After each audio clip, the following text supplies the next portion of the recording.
मेरी बारी आप लोगों ने करना होता है सर। बड़ा अफसोस है, बड़ा अफसोस है कि हमारी सेनेट में जब कोई खातून खड़ी होती है तो ये उसके सेनेटर लिए साहिबा, लीडर ऑफ द हाउस तो हमारे लिए बड़े मुकद्दम है। मुख्तसर 5 मिनट के प्लीज कर लें। जी जी, मैं मुख्तसर, मुझे आज तक कभी लंबी आपने तकरीर करते हुए नहीं सुना।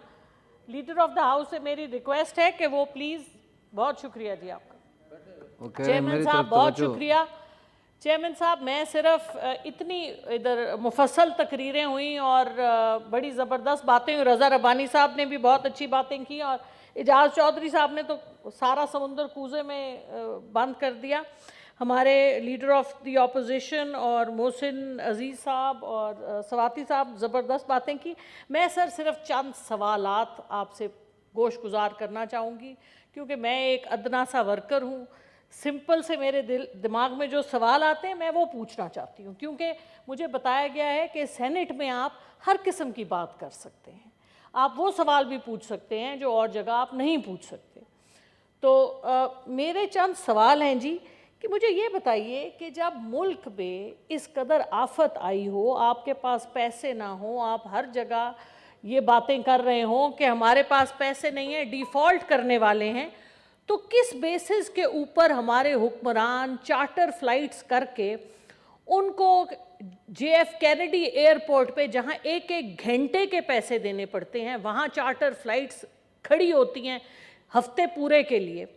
मेरा सवाल ये है कि कैसे अमेरिका के न्यूयॉर्क में सबसे महंगे होटल में जाके हमारी जो लीडरशिप है, हमारे मुल्क की जो हुकूमत है जिसमें 70 से ज़्यादा अरकान हैं, वो वहाँ जाके किस जवाब से रहते हैं जहाँ एक रात का $1000 से ज़्यादा किराया होता है, जहाँ और $4000 सबसे कम जूनियर स्वीट का है। वहाँ जो प्रेसिडेंशियल स्वीट है उसके $10,000 हैं सर। ये प्लाजा होटल है।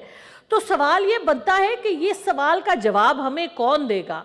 ये कहाँ होता है? दुनिया का कौन सा मुल्क है जहाँ पर इस किस्म के अब ये बातें नहीं सर, ये सवाल तो बनते हैं, ये सवाल पूछे जाएंगे क्योंकि ये सवाल हमारे बनते हैं। अगर पसंद ना आए तो और बात है सर। सवाल ये भी बनता है मोशन के ऊपर आए काइंडली सर। मोशन पे ही सवाल हो रहे ना सर। देखिए मोशन पे आए।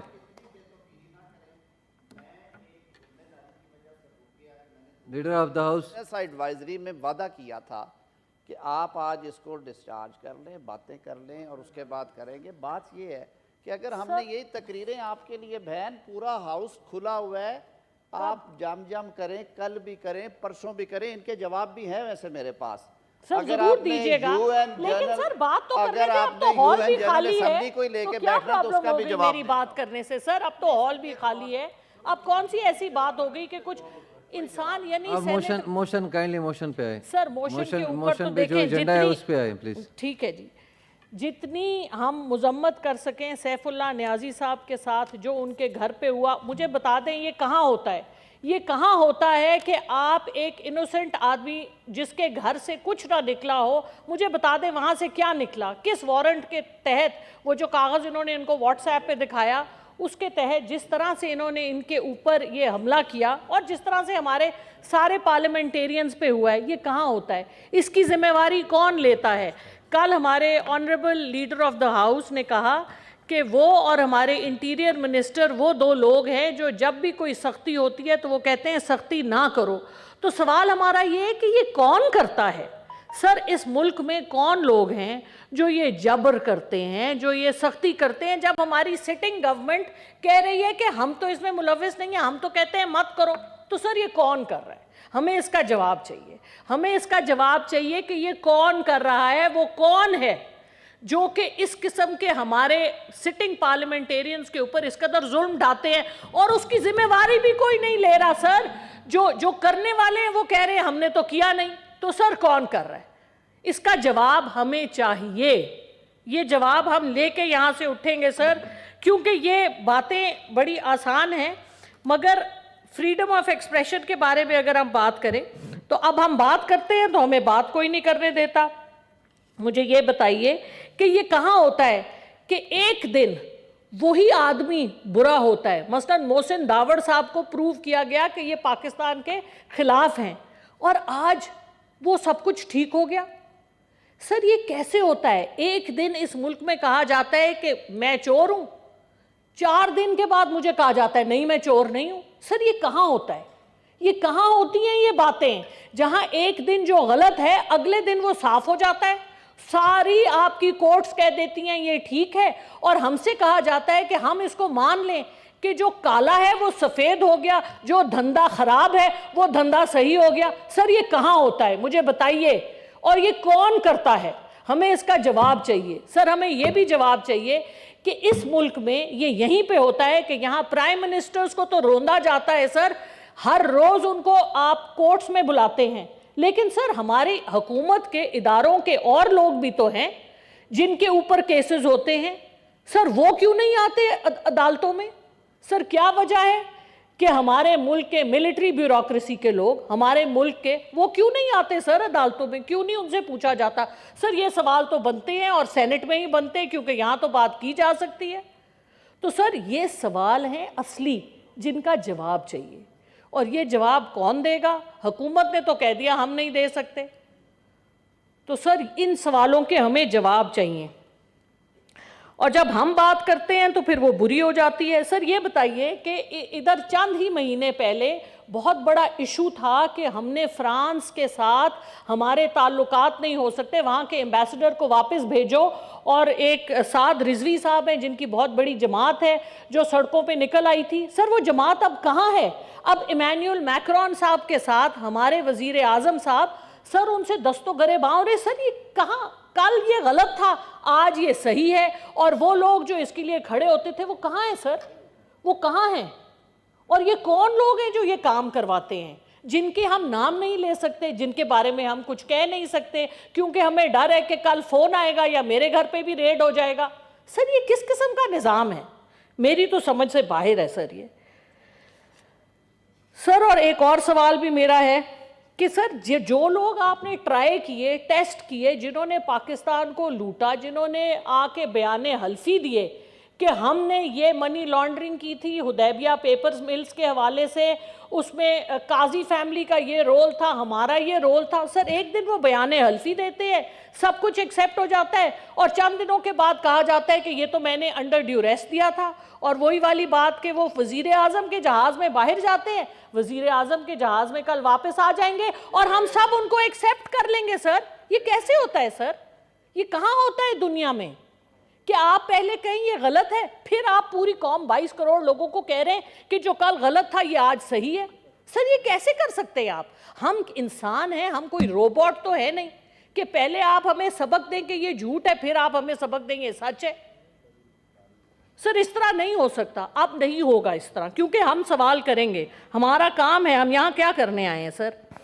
तो वो लोग सर अब कल जो लीक्स हुई हैं प्राइम मिनिस्टर हाउस से, सर जिनके बीच में ये बातें हैं कि हिंदुस्तान से आप पावर प्लांट्स के हिस्से मंगवा रहे हैं सर, सिक्योरिटी ब्रीचेस हो रही हैं सर आपकी, लेकिन वो सब ठीक है क्योंकि वो कोई हमसे कहता है कि ये सब ठीक है। सर ये कैसे होता है? पाकिस्तान के सारे मामलात सर पाकिस्तान में सेटल नहीं होते, या लंदन में सेटल होते हैं या न्यूयॉर्क में सेटल होते हैं सर ये क्या है यहाँ पे? किस किस्म की खिलवाड़ है हमारे मुल्क में? सर मेरी समझ से तो बाहर है, और इतने, मैं तो बहुत जूनियर हूँ, बहुत नासमझ हूँ, बहुत आजिज हूँ, लेकिन इतने बड़े बड़े पार्लियामेंटेरियन सर हम सिर्फ बातें ही करेंगे कि हम कुछ कर भी पाएंगे?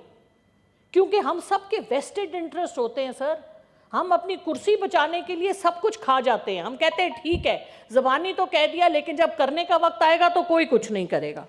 मैं तो सर मेरी आई एम अबव 50, मैं तो यही देख रही हूँ कि रोज़ाना यही होता है सर। बिजली की लोड शेडिंग होती है सर, मार्च में बिजली थी, अप्रैल में बिजली ख़त्म हो गई मुल्क से। सर क्यों ख़त्म हुई? इसलिए क्योंकि लोगों ने सोलर पैनल बेचने थे। सर ये किस किस्म का मुल्क है? यहाँ पर किस किस्म के मजाक होते हैं अवाम के साथ? अवाम की बोटियाँ नोचने के लिए, अवाम का खून पीने के लिए इस मुल्क में लोगों के ऊपर इस किस्म के जुल्म ढाए जाते हैं। आज से 6 महीने पहले बिजली का रेट 18 रुपए यूनिट था सर, अब 55 रुपए यूनिट है। मेरे घर जो बिल आया है 70 रुपए यूनिट मुझे पड़ा है। सर ये किस किस्म का मुल्क है? ये 6 महीने में इधर काया ही पलट गई। 6% आपकी जीडीपी थी, आज आप लेस देन 1% पे बैठे हैं और कोई पूछने वाला नहीं है। सर आपका डॉलर 170-80 पे था, आप 240 को हाथ लगा रहे हैं और हम कुछ कह नहीं रहे। सर सब लोगों के क्या जहन हमने वो वॉश आउट कर दिए, सबका सॉफ्टवेयर रीसेट हो गया है, जो कोई कुछ हर बात को गलत को सही कहता है और सही को गलत कहता है। सर ये किस किस्म के लोग हैं हम, और किस किस्म का मुल्क है हमारा। सर अच्छा, और सर एक और बात जो मेरी समझ में नहीं आती, मेरी ना समझी, मेरी ना बालगी, सर आखिरी बात सर, आखिरी बात ये है कि सर ये मौरूसी सियासत क्या है। सर जिन लोगों के बच्चे पैदा पाकिस्तान में होते हैं, दूसरे मुल्कों में जाके कहते हैं हम तो पाकिस्तानी हैं नहीं, हम पे पाकिस्तान का कोई लॉ लागू नहीं होता, लेकिन हमारी अरबों रुपए की जो जायदादें हैं वो पाकिस्तान से पैसा गया हुआ है। सर ये किस किस्म के लोग हैं, और हम उनको क्यों लीडर एक्सेप्ट करते हैं सर, जिनको उर्दू नहीं आती, जिन्होंने जिंदगी में एक दिन कोई काम नहीं किया होता, उनको हम ला के सामने तख्त पे बिठा देते हैं। और क्या सर पाकिस्तान की 22 करोड़ अवाम में कोई साफ सुथरा बंदा नहीं मिला था हमें कि इमरान खान साहब को रिप्लेस करना था, तो चलो उनका 1/10वां हिस्सा ही कोई ले आते, कोई दयानतदार आदमी। सर हमने ऐसे लोग क्यों लाए जिनको पूरी दुनिया में जद्दा जाएं, लंदन जाएं, उनको वहां आवाजें पड़ रही हैं। और आज हमारे फाजिल यहाँ पे भाई थे, उन्होंने कहा कि ये बड़ा जुल्म हो गया। अरे भाई लोगों की फ्रीडम ऑफ स्पीच पाकिस्तान में तो आपने बंद कर दी, आप कहते हैं पूरी दुनिया में लोग हमारी मर्जी की बातें करें। सर ये कैसे हो सकता है। सर हम बहुत दिल के जले हुए हैं, हमें समझ नहीं आता हम कहाँ जाएं। सर हमारे पिछले प्राइम मिनिस्टर साहब जो मफरूर हुए हैं कई सालों से, दिल के पता नहीं कौन से प्लेटलेट्स के मसले से, जो अभी तक डॉक्टर को मिलने नहीं गए, वो जब गए थे यूनाइटेड नेशंस तो अपने ग्रैंड चिल्ड्रन को भी साथ लेके गए थे।